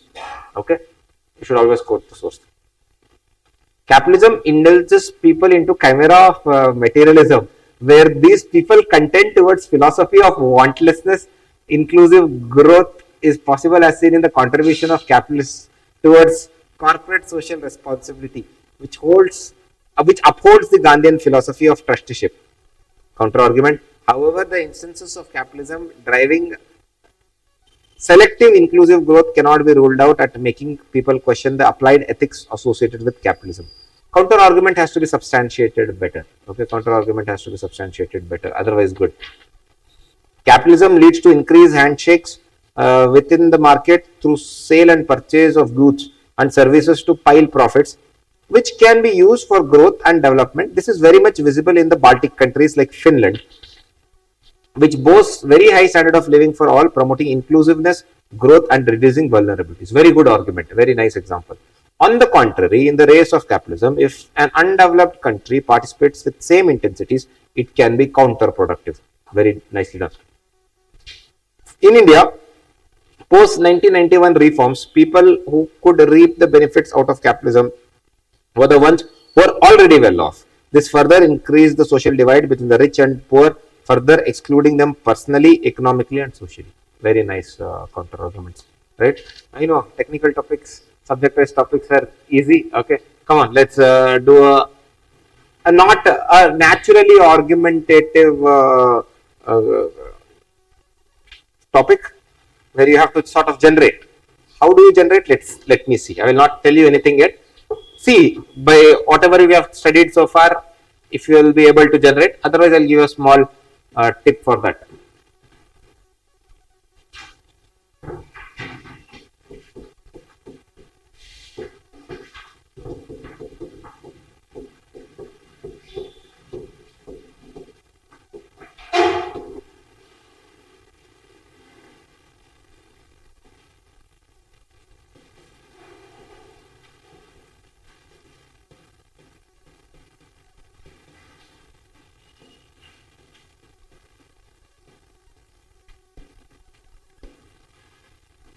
I think 8 minutes should suffice. I think 8 minutes is a little more. But if you're done quickly, just send me. We'll start reading. I think not more than 8 minutes.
Last minute. If anybody is done, do send me. I'll start reading. Others finish it soon. We just read 3 and we will go for the analytical type of body writing. Okay, because there is more. Okay, to be done there.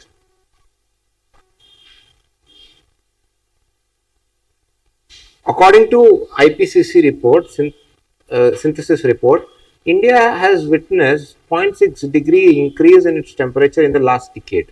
This calls for a need of ultimate resilience in India. It can be done through every aspect. For example, in agriculture, cultivating climate resilient crops like C4 plants, sustainable irrigation practices like drip irrigation, and to improve soil health, organic farming can be the best way. However, instead of alternate technologies, one can adapt to climate change by changing lifestyle. Adopting alternate technology might take time and high cost too. So, as PM suggests in PM Life, one can be climate resilient by following sustainable lifestyle. Good. Very nicely framed argument and counter argument. Next. Climate change and its erratic impact on human life is not limited to small islands nation, but to large countries like India, China, and other developing nations as well. Adaptation and mitigation via technological innovation is most suitable techniques mankind has used to respond to changing environment. Like invention of tools, fire, shelter, clothing, all were responsible for extreme and sudden changes in the environment. We now need technological changes in food production, energy production, infrastructure. So this substantiation, right? It needs more specific examples. Just by telling we need some technologies, no. Like how the previous student had told C4 techniques, right? C4 crops. So specific examples are needed. However, technology cannot be developed overnight, and if it fails to keep pace with climate change, the vulnerables like coastal fishermen and surrounding community, construction and industrialists will face maximum heat. The technology is not accessible to all, especially for developing nations. So it would have been a good argument and counter argument if examples were a little bit more specific. Okay. Next, last one from online students. Climate change is making changes in way of life and also causing problems in most of the fields. If we adopted to techniques like organic farming, hydroponic farming, agroforestry in order to enhance soil health and water conservation, making agriculture more resilient to climate impacts. But sustainable counter argument, but sustainable practices may create the problems of food security. It could have been a little bit more elaborated, but fair enough. Okay. Here, anybody? Pass it on.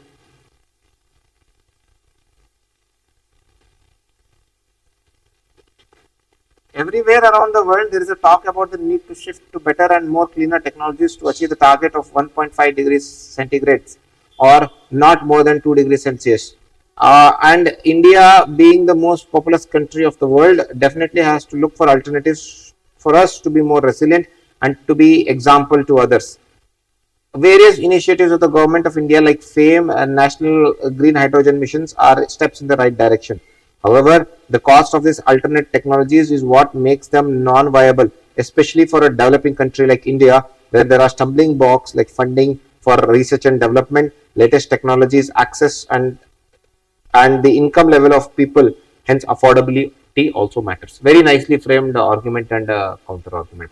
Right. So we are done with arguments and counter arguments. I'll send some more topics as assignments in the channel. Okay, we can practice and self evaluate that. Okay, because as and when you practice in class exercises, home exercises, and most importantly the test is where it matters, you will improve. I think everybody has got the basis of how to generate arguments, counter arguments. If any doubts so far with whatever we have covered in the class, you can ask me. Otherwise, we will go with how to generate analysis, how to generate expository form of essay writing. Okay, so that is very easy actually compared to arguments and counter arguments, relatively easy. And tomorrow we will go with how to write the descriptive style of body and conclusion. Okay, so tomorrow will be the last of skill enhancement session, where we will go with descriptive type of body. After we are done with descriptive type of body, one additional unique dimensions we should generate. We'll work on that also, and then go with the conclusion part. How to write a holistic conclusion. Check now. Okay, I think the audio should be fine now.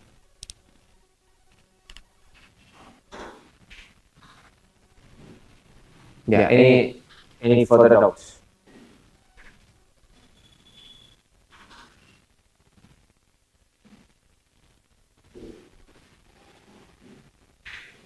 All right. Coming to the analytical style of body writing.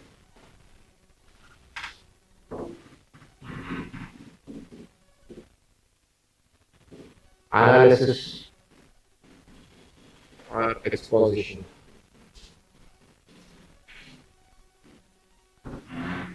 So how do you do an analysis?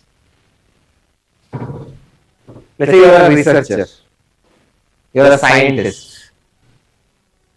How do you do an analysis? You collect all the facts. Okay, based on the facts. Let's say you are a scientist and a new virus has come.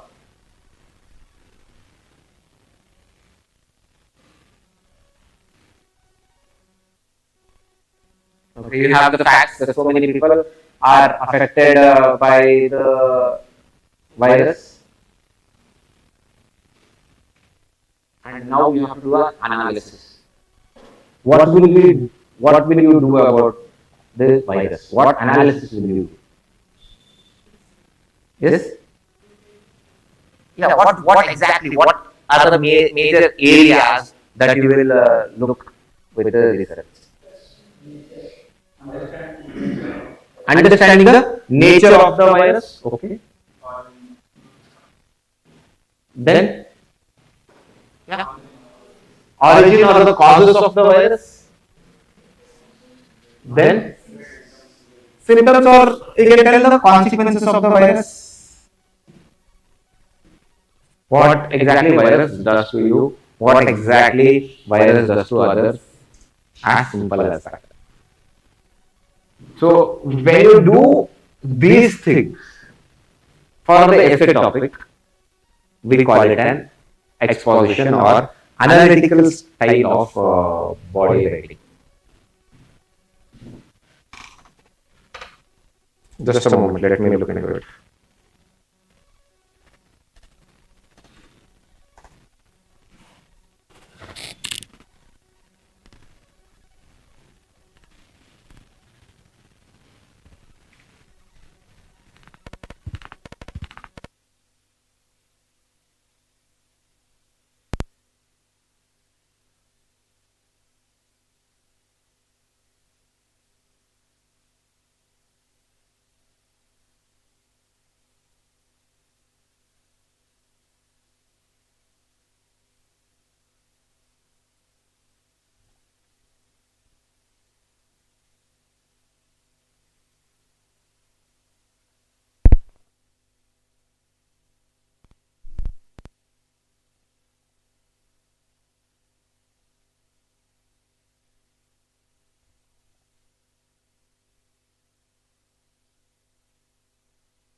Hello.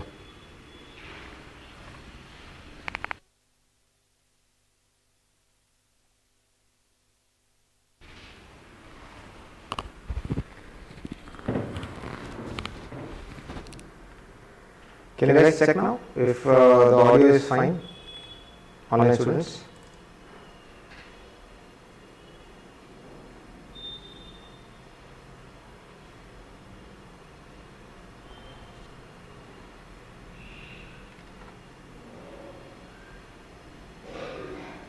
If it is audible properly.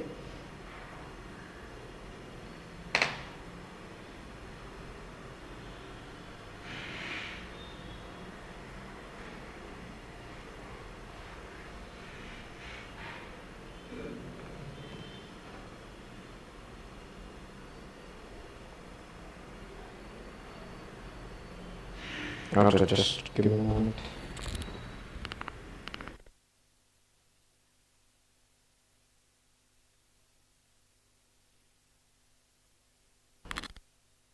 Just check now once if it's there, if it's audible. Okay, it's fine, right? Okay.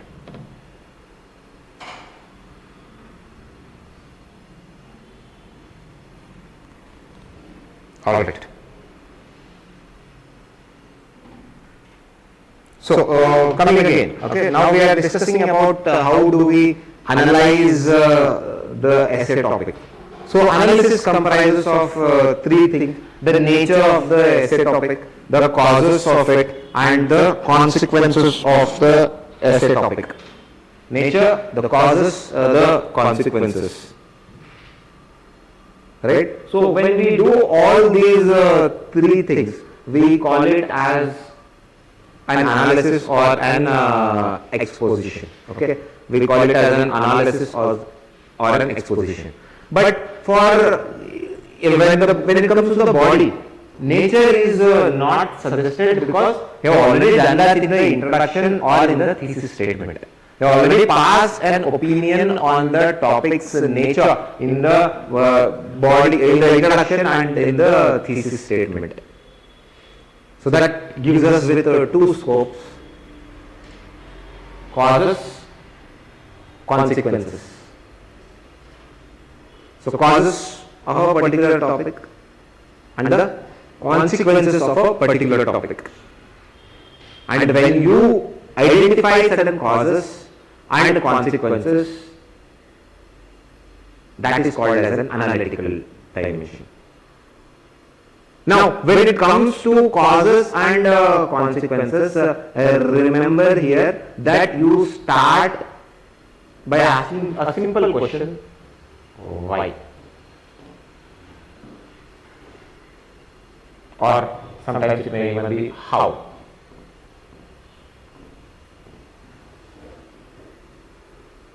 If you get decent enough answers, which can be written very impactfully, what you could do is you can start the cause one, will become your analysis one, and it has to be substantiated. Cause one, which will become your analysis one, and it has to be substantiated. You get very mundane kind of analysis. What you should do is cause 1, cause 2, cause 3, cause 4, merge it into a single paragraph, and in the next paragraph give a substantiation. Very simple. If you find your analysis to be very unique, you will know it, whether it's a unique analysis or not a very unique analysis. You will know that, and based on that you ensure that what is supposed to be done. If it is unique, you can go analysis 1, substantiation. The next analysis, substantiation. Analysis, substantiation. If it is very mundane, you feel that okay, it's okay, you just have to write it as a single dimension. Merge everything, and then in the next paragraph, give it as the substantiation. Same with consequences. What are the consequences? Here you have to ask what, or sometimes even when, based on the nature of the topic given. And the same things will apply. Same thing will apply.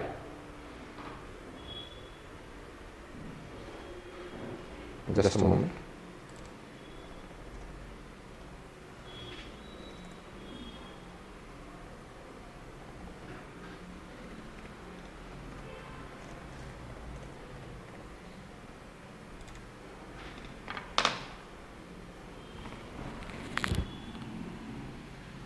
Just check now.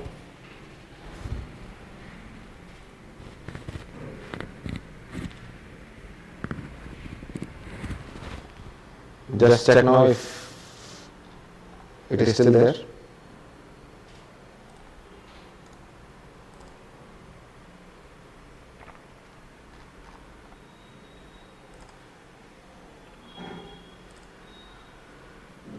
Can you just check if the audio is clear?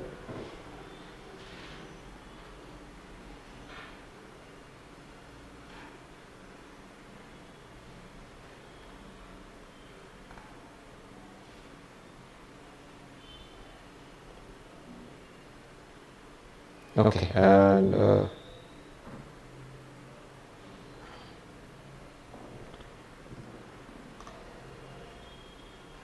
you guys have to tell me if it's manageable, then we can continue. Otherwise, I will have to call somebody to look into it.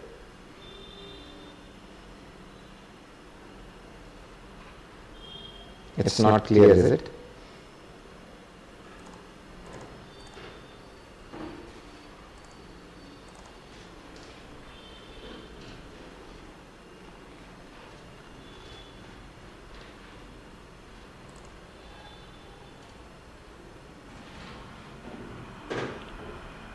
Guys, can you just tell me if it's manageable and okay to continue?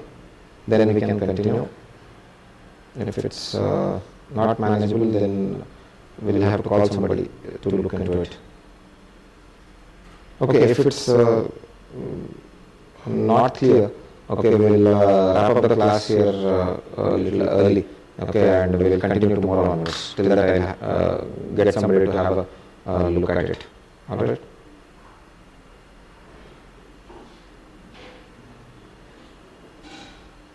Got it. Okay, I'll just get somebody to have a manageable. Huh? Okay, I'll go with the majority here. If you are telling it's manageable, then I'll just continue. Just in case if you miss anything, we can conduct I can conduct a Google Meet session. Alright, fine, and then I'll have somebody to come over and have a look at it. Alright, thank you. So, yeah, continuing here, I will speak a little with a less pace also, so that you can hear me as well. So, now coming to the causes and consequences. And the same thing will apply for consequences as well. Now, with respect to consequences, if there are very unique ones, you feel that your consequential analysis is very unique, you can go with consequences one and its substantiation by hamster cube. Okay, here quotes are not suggested, especially just go with hamster. Okay, statistics, facts and examples should suffice here, or theories and thinkers at best. And if it's very mundane, what you could do is you can merge all the consequences together, and in the next paragraph you can substantiate it. In the next paragraph, you can substantiate it. Right? Now, for example, for the philosophical topic, ship in the harbor is safe, that is not what is in a ship is for. It talks about finding the purpose in life, coming out of comfort zone. Just ask the question, why should we come out of comfort zone? Why? That just will give you the causes. And then, what are the consequences of coming out of a comfort zone? What? So, what will give you the consequences? So, why and what generally? Sometimes it may be even how and when as well. So, ask yourself what are the consequences of coming out of comfort zone, taking calculated risks, and that will give you the answer for consequences. Right? That will give you the answer for consequences. And why should you come out of comfort zone? That will give you the answer for causes. Now, for example, one should come out of comfort zone to determine true purpose in life. Let's just jot down, okay, to understand true purpose of life. To overcome, next cause will be to overcome limitations.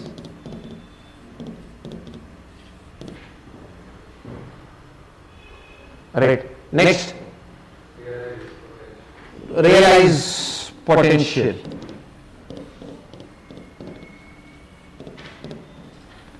to achieve goals. Since these are all very mundane things, not very impactful, I am going to club all these consequences, all these causes as one in one paragraph. And one good way of presenting it will be like this. Firstly, one should come out of comfort zone to understand their true purpose. Secondly, to overcome self-imposed and society-imposed limitations. And thirdly, to realize one's own potential in life, and finally to achieve desired goals. So what I have done is I have structured it like firstly, secondly, thirdly and finally, because I am going to put them in the same paragraph. In the same paragraph. So always remember. Okay, I can give you any number of examples here. From Milkha Singh to Helen Keller to APJ Abdul Kalam's cliche. So a lot of examples are there where people overcame, or Rishabh Pant about to become a cliche. Right? So these things you can do. If you find like very unique ones, or if you are not finding additional dimensions to write in your essay, instead of making it as just one paragraph, you can make it two. You can merge this and this, and then this and this. You are the author. Especially if you are the ones who could not write about, if you could write about just 800, 850, sometimes even lesser words, this will be a good way of increasing your word limit instead of sticking to the pestle approach. Okay, it will be better to do this rather than sticking to the pestle approach. Same with consequences. What are the consequences of fulfilling of dreams? Development of positive attitude, positivity. Sense of contentment. Sense of contentment. So, and then give an example for that as well. And sometimes, like happened here, causes and consequences may overlap. So if they are overlapping, then just write one analytical dimension, that will be more than sufficient. Because for technical essays, causes and consequences will be distinct. Whereas for philosophical essays, causes and consequences may slightly overlap. And that time you can just keep one analytical dimension. That time just one analytical dimension is enough. Right? So we will do exercises first for technical essay and then for the philosophical. So first for philosophical essay and then we will do for technical essay. Okay. Technical essay again will be very simple, but we will start with the philosophical essay first. Do it for that one.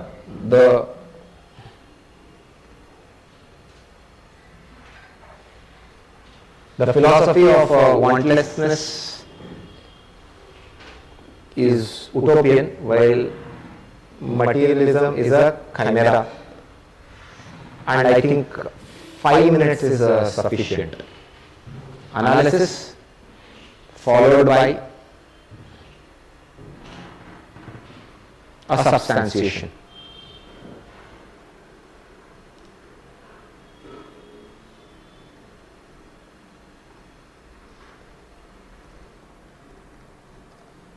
Analysis followed by one example that covers everything is more than sufficient. One example that covers everything. But if you are just going one analysis, one substantiation, then you can do that. but whereas overall one example is more than sufficient.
Come on, those who are done can send me.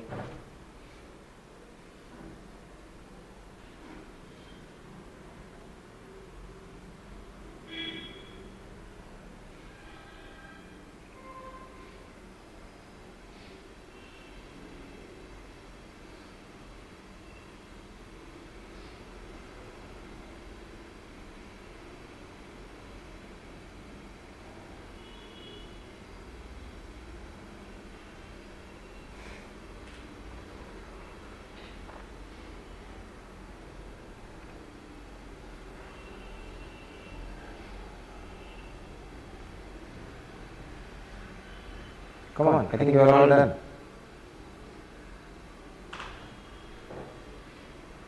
Online students, send me your write-ups.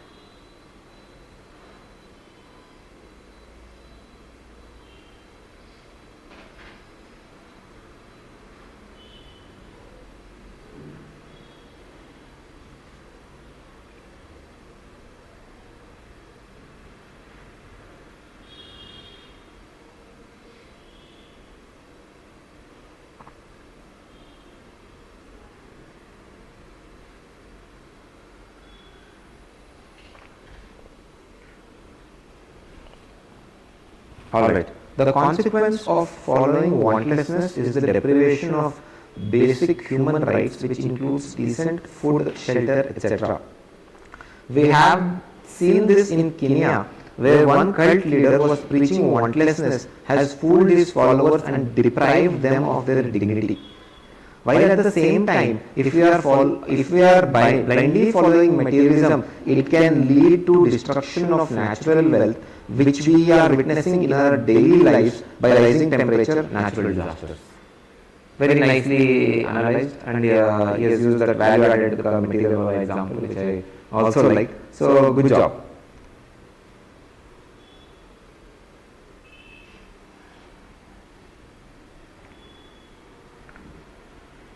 Next. The philosophy of wantlessness is utopian because it lies on the extreme spectrum and same is true for materialism, which stands on the other extreme, making it a chimera. The willpower, determination and courage required to achieve the state of wantlessness makes it utopian. The human tendency to find and survive in the ambient conditions is a reality away from utopia of wantlessness and chimera of materialism. The presence of Earth in Goldilocks zone makes it habitable and non-habitable at Mercury and Neptune proves the point. See, the analysis is decent, but the example is not up to the mark. See, example should add value to your analysis. So analysis has to be on the point. Analysis has to result in a good clarity for the examiner. Okay, so now example is not up to the point. Middle path or madhyam marga between extreme asceticism and extreme indulgence is hoarding wealth and pleasure is simplest way to achieve true knowledge. This is why when Buddha gave his begging bowl to his son with the message of contentment, he taught him the balance between desires and its pursuit in the real world. This is just one analysis in one paragraph and one substantiation. This is also up to the mark.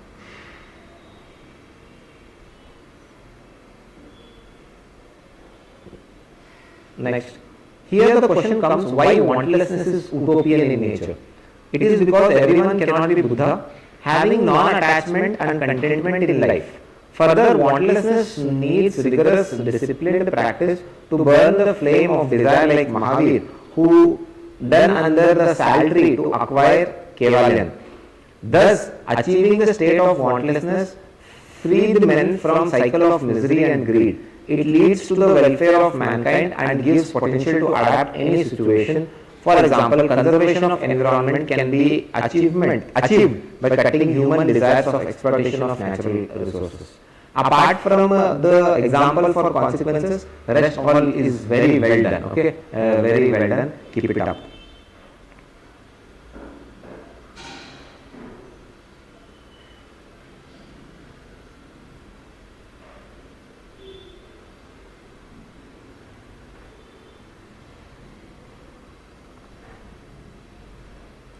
Now, why wantlessness is utopian? Firstly, wantlessness builds a form of contentment. It drives one to go beyond their self-interest and to do welfare for society. For example, Sudhamurti's role in during the chaos of Tamil Nadu flood. Secondly, it motivates to work for larger good, creates a sense of happiness. As Vivekananda says, service to man is the service of God. It brings ultimate satisfaction. Similarly, let's analyze why materialism is a chimera. It drives a person to achieve his own desires, builds greed. For instance, Duryodhana's desire to have entire Hastinapur, not even giving 5 villages to Pandavas, destroyed the entire class. Very nicely analyzed. Very nicely analyzed. Couple more. The philosophy of wantlessness is utopian as it is extremely difficult to achieve and almost impossible to sustain. It takes great willpower to extinguish the flame of desire within oneself. Secondly, the journey of such self-realization and enlightenment is often subjected to social ostracization and stigma, making it tougher. The theory of Nishkama Karma reflects that to some extent, where it focuses on performing dharma without expectation. Similarly, the materialism is a chimera as it is a never-ending cycle where ultimate reality is unsustainability and a never-ending greed. It leads to extreme discontentment even in the face of objective achievements, making the goal of materialism elusive. King Midas, when blessed with golden touch, accidentally touched his daughter, leading to lifelong guilt and suffering. Okay, good enough. Okay, very nicely analyzed, very good examples. Now, when a student has asked me, like, the analysis part, if you combine it in a single paragraph, the overall content of your essay is going to decrease. So you have to take a call. This should happen during brainstorming, right? If you have already sufficient arguments, counter arguments, analysis can be brief. If you do not have sufficient arguments and counter arguments, you can take a detailed analysis. Like every point that you have written can be analyzed in detail with a substantiation. That will help you reach the word limit. But just in case, there is always a plan B. Plan B is the 1 or 2 pages if you are lacking 100 or 150 words. Anyways, tomorrow we are going to see the descriptive style of body writing, right? So, the descriptive style of body writing we are going to have a look at tomorrow. This will always, wherever your content is lacking, when it comes to the arguments and analysis are done, but still you need a little bit of more content. That's where we are going to see the descriptive style of essay writing. And we will always also work on tomorrow the generating additional unique dimension. So before you can actually start transitioning to the conclusion, at least one unique dimension in your body should be there. Doesn't matter what kind of dimension, one unique dimension which others will not write. Essay, it's all about standing out from the rest. And one unique dimension is needed that will help you stand out from the rest. And with respect to transitioning between causes and consequences, very simple. As seen from above or as analyzed above, just put that line and it will serve as a transition. Not a big deal. Or just use one word, consequently. Consequently means the consequences of the above.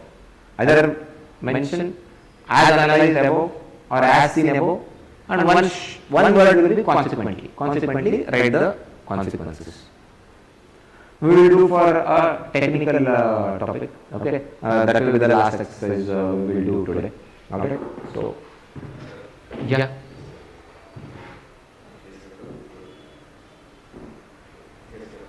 Okay, no, I'll read it later.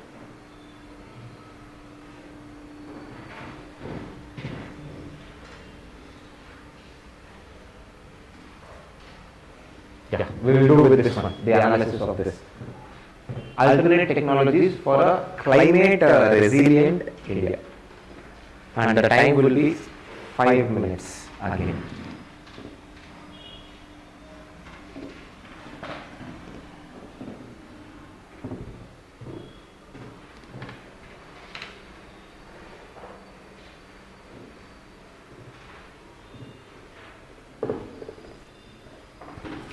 alternate technologies for a climate resilient India.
If you're done with your analysis of this topic, do start sending me. In the face of rising floods due to changing rainfall patterns and prolonged heat waves, the reality of climate change lays bare. According to 6th IPCC report, India's temperature has increased by 0.1 degrees Celsius. The contemporary model of unsustainable resource use and depletion of natural wealth necessitates technological development to reduce vulnerability risk due to the climate change. Early warning systems like eye flows, drought-resistant crops, and precision agriculture are the need of the hour. So the alternate technology part could have been more well addressed in this essay.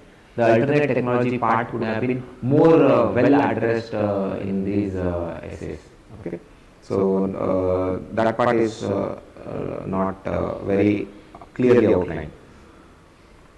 Installing solar microgrids is one of the measures for resilient climate in India. This helps generate more electricity, use of renewable energy in channelized manner. For example, Pavada Solar Park is a true testament in a rural area of Silicon Valley. This not only helps in mitigation of climate change, but also helps in a faster economic development and rural connectivity. So, the example is good, and the analysis could have been a little bit more on the point. Okay, the analysis could have been more little bit on the point, but analysis is good. Reason behind why India needs alternate technology to achieve climate resilience is the non-suitability or non-availability of conventional technology. Take the case of rising fires in electrical vehicles in India. The batteries are designed to suit European or Western standards, which is different from Indian conditions such as tropical nature of our climate.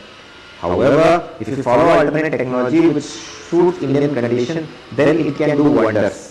For example, biogas generation typically works for India. By this we can manage problem of waste as well as produce energy. Very nicely done analysis. Kya baat hai? Okay, very nicely done. Good and simple examples, and the message has been conveyed effectively. Couple more. There are different kinds of technologies to ensure that man become climate resilient, like air conditioners, heaters to adjust with extreme temperature, biotechnology, nanotechnology to develop climate resilient crop varieties.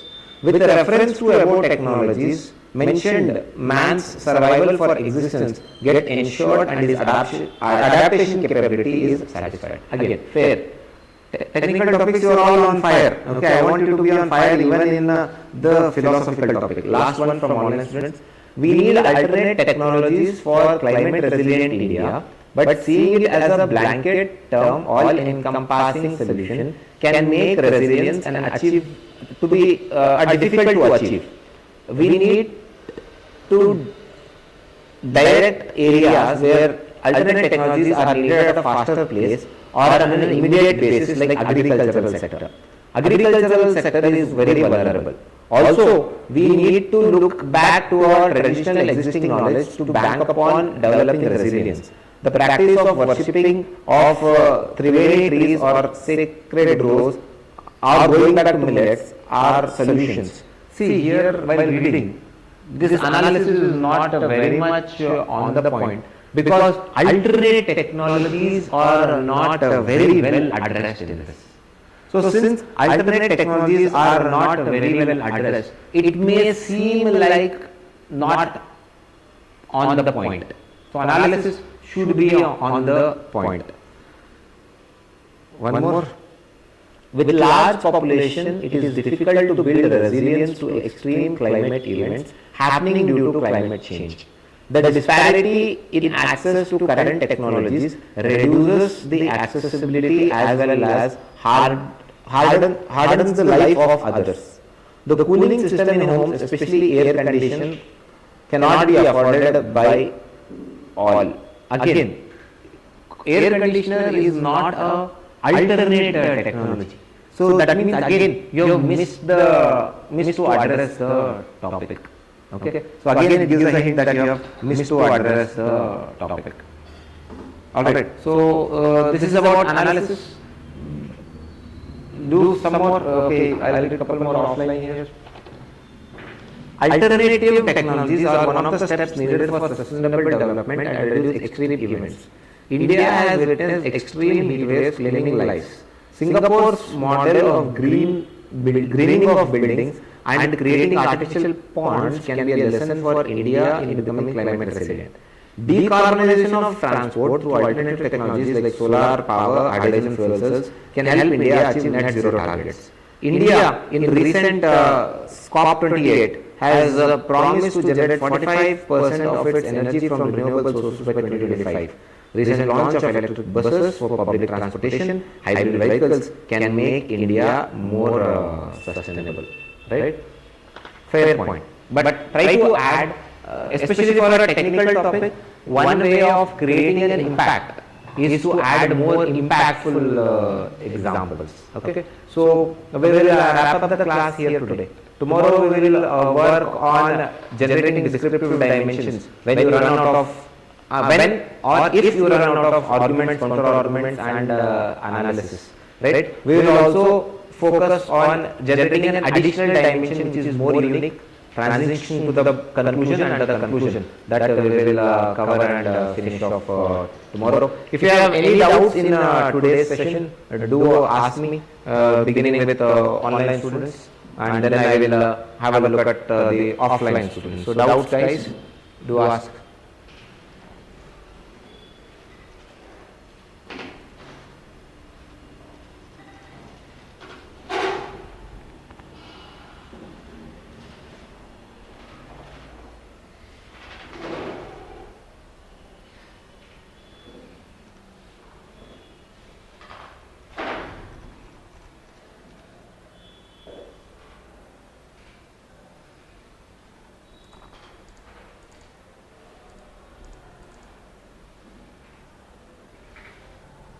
Alright, if no doubts, okay, you can drop me a text on your Telegram and I'll get back to you.